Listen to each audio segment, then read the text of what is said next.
Hello, this is Makeda of the Boston Madoofs, and as you can see, I have a webcam now, so that's going to be nice for this season.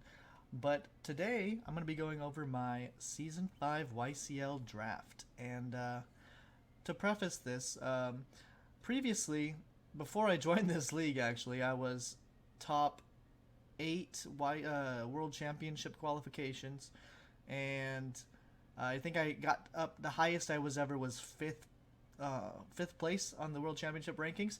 But as of this season, I no longer qualify, and of course it's my fault. I haven't been playing to the best of my ability, and also I kind of draft my own way. Like I just draft things that I want to use that I think have some synergy, but I don't really draft things that are necessarily top tier. And so I went into this season saying I'm going to change that. And so my initial plan was to draft something like Dragapult or Zero Aura, something really fast, something capable of getting a lot of kills, and going off of the list on the Draft League website of Pokemon with the highest scores overall in draft leagues. My goal was to grab something on the top of that list. And then I looked at the pick order, and I was 8th. And so not only does that mean I'm smack dab in the middle of a 16-person draft, but it also means I'm not really early enough of a pick to grab one of those mods that I expected to be taken almost immediately. So right off the bat, my strategy was out the window. At least I thought. And so I'm gonna preface by saying my initial plan was to grab like Dragapult or Zero or something extremely fast.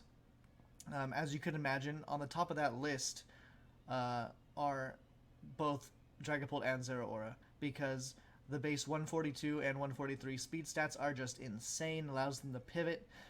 It's just, and their damage and typing are great. So I feel like those were the two that I really wanted to get. Obviously, Dragapult was taken nearly immediately, so there's no way that was going to make it to 8th place. But to my surprise, Zero Aura did. So I don't know how, but I managed to snap Zero Aura 8th or ninth. I think I was 8th though, and I was really happy about that. And then I started trying to build a team around it. Now my second choice initially was gonna be Kyurem, but I was like, there's no way it's gonna make 16 more picks back to me, going from 8th pick to 24th pick.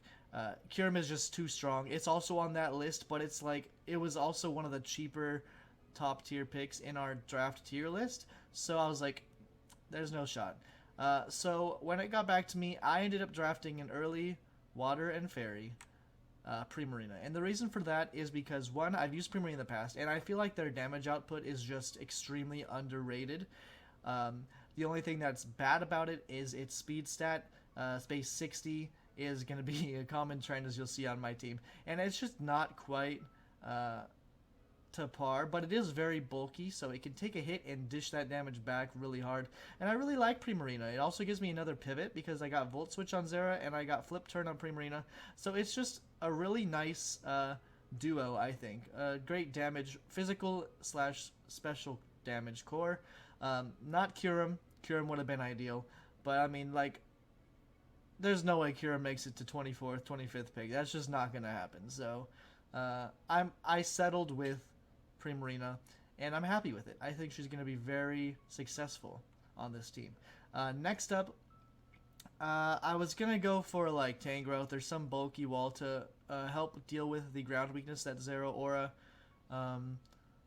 faces, but I opted to go for one of the bulkier flying types because I felt like this was around the time where like Skarmory, Corviknight, Mandibuzz, all those like really top tier bulky flying types were going to be picked, and so I was like, okay, I'm gonna grab Mandibuzz. And the reason I picked Mandibuzz is because I believe Corviknight was picked right before me, and Skarmory was initially gonna be my steel type, but I was like, I really want something to fill that dark type slot because I always have trouble filling that slot, and I feel like it's a really powerful type combination, and it doesn't give me a secondary ground weakness after a roost, which is something that most flying types that I look at drafting have the problem of, such as like Zapdos, Moltres, Skarmory, Corviknight, like I said, they all have the problem that if they're outsped, or if they outspeed a ground type and Roost, they're weak to Earthquake.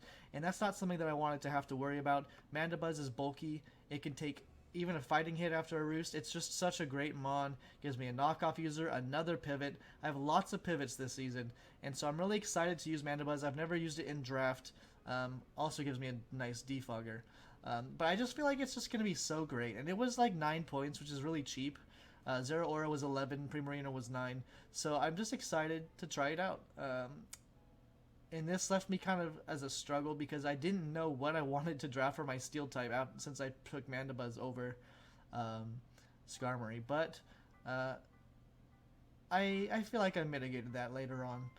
I did want Scizor. Scizor was something I was looking at for my next pick. It was between two, and I decided to go with Tangrowth because, one, it was still available to me when I came back around, and two, it's just such a good defensive mon. I went against it a couple times, and I always struggled to kill it. It just does not die to a physical attack, and most of the threats to this team are going to be physical. So it's really nice to have Tangrowth, great regenerator mon. It would be nice to get a regenerator core. I was looking at Mienshao, but that did get snagged up in one of the next few picks, so I wasn't able to grab that. But a regenerator, Tangrowth, and Mienshao was my ideal combo because as you can see, like I said, I wanted to draft speed, and now I'm slow. I always end up drafting a really slow team, so that was a problem. But that's okay because next up, I was like, okay, now I absolutely need to draft a Steel type. And there weren't many good options that were cheap enough for me to really consider. But I ended up drafting Registeel. And the reason I picked Registeel is because, one, it's another thing that I've struggled against in the past. And two, most Steel types are physically defensive. And as you can see, my team is very physically defensive stacked so far. With the except for Primarina. Primarina is very specially defensive. And Registeel has the best of both worlds, base 150 defense and special defense. It's a rocker, which I am currently lacking, so I wanted a rocker, of course. And it's just really, really strong. I've struggled against him in the past, too. He can run some really cool sets, really cool body press sets, and some really interesting rest sets. So I'm just excited to try it out this season. I don't know how viable it's going to be, because as you'll see, my next pick is also a Stealth Rocker, and I feel like it's going to be very good. So, yeah, when you plug these 5 into the team type calculator, you'll see that it's missing coverage for, not coverage, but it's weak to fire and poison, I believe. And so my next pick covers both of those, and it's a duplicate. Usually I don't really aim to grab duplicate types, but I feel like my current coverage, type coverage, deals with the types these are weak to pretty well. So my next pick was Swampert, of course, another base 60 with flip turn, more pivoting, as another Stealth Rocker, as a powerful ground type, and it just fit the team perfectly. If you plug these 6 in, it's an outstanding type coverage. I resist every single type in the game. That being said, I'm not going to be bringing these 6 to every battle, although they are perfect, because it's just not going to be a feasible choice. In every matchup, because while it covers everything, some teams are going to be more powerful because they're going to have things like Kyurem, for example. The Kyurem I didn't get. Kyurem's going to be a problem because Swampert dies to freeze dry, stuff like that. So we'll see how well this team goes. But it was getting around to the time where I had to go to my lesser. I used a lot of points. These are all very expensive mons that I've picked so far. And I was looking at the 5 costs, and I saw something that was very interesting to me, and I know for a fact that when I got to this point, I was thinking, wow, this is going to be taken very soon, and it looks like it fits on my team extremely well, because as you can see, I'm lacking speed. So what I decided to do was grab Ninetales Alola, and the reason I grabbed Ninetales Alola was for multiple reasons. One, powerful offensive ice type, base 109 speed, can't go wrong, right?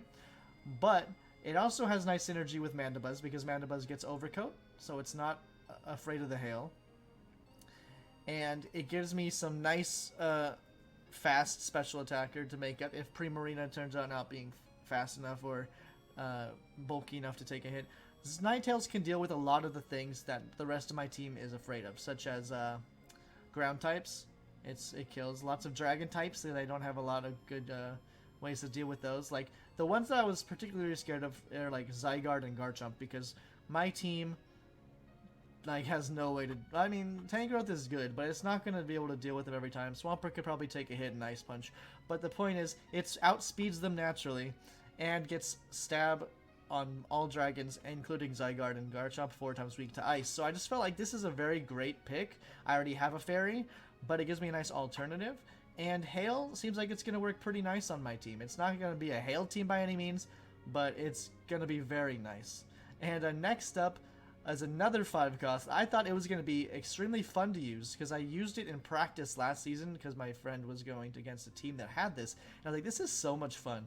And it doubles as another regenerator. So I grabbed Slowbro Galar. And it's just not great. It's not a great mon. Its typing is good. It gives me a poison type. I always struggle to find a poison type to fit on my team. But I just love the quick draw, quick claw combo. I think that's going to be super fun, as well as it can be extremely bulky. Very nice assault vest user, just naturally thrown onto a team that's weak to a lot of the special attacks the team might have to throw at me. And it gets great coverage, like it gets Ice Beam, Flamethrower, obviously Poison Psychic. It gets, I think it even gets Earthquake if I'm going to lean a physical. It gets a lot of cool things, and Regenerator is just a great thing to have on a team with Tangrowth and a lot of pivots. So I just feel like Slowbro really fit the team really well. So that's why I picked Slowbro Galar. But for my next pick, I was like, I'm struggling a little bit in specially defensive, and I don't have a fire type yet. How am I going to afford a fire type when I only have 6 points left? And so I chose Flareon. And the reason I chose Flareon is, one, it's specially defensive. Very, very slow, like the rest of my team. But it also offers me Wish. It gives me Flash Fire. And it gives me just the fire type I need. There really wasn't many options left for fire types. And I feel like I always draft an evolution of some kind. And Flareon just fit the bill for this particular set. So, I mean, hey, I'm not upset. If I can find a good use for it this season, I'm excited to do so. But, yeah, I'm excited to try out Flareon. It was only 3 points, so I mean it can't go wrong. And yeah, I hope I can fit it onto a team at least once this season. Next up, I was actually shocked made it back to me. It was only 2 points, and I feel like with this team, the value for this mon is insane. 2 points for a Sandslash Alola when I have a Ninetales on my team and Amanda Buzz. And a really slow team. It can if I'm bringing a Hail setter, it can opt as another fast attacker, which is something that I really desperately need because you can see I have 2 things above 100 base speed. That's Zeraora and Ninetales Alola. But Sandslash has like 65 base speed, so in Hail it's extremely fast. And ice coverage is really good, as well as the ground and the rock and the steel coverage that it's going to provide me, because Registeel isn't necessarily the best steel type attacker, so it is nice to have a good offensive steel coverage for those fairies. But I drafted 2 of them this season, so I kind of took a lot of the fairies out of the picture. But regardless, I think Sandslash Alola for 2 points on a team like this is just invaluable. I'm surprised it made it back to me, but I'm excited to use it, and we'll see how well it will do this season. And last but not least, I needed a Eviolite user, and I had 1 point left. And so I opted to go to one of my favorites, my boy Lickitung. I actually drafted Lickitung first in my own personal draft league with my friends because I wanted to draft backwards, and I just thought Lickitung sounded really fun. And it didn't disappoint. It did really well. I took Licky in the YCL last season, and it was okay. It wasn't great.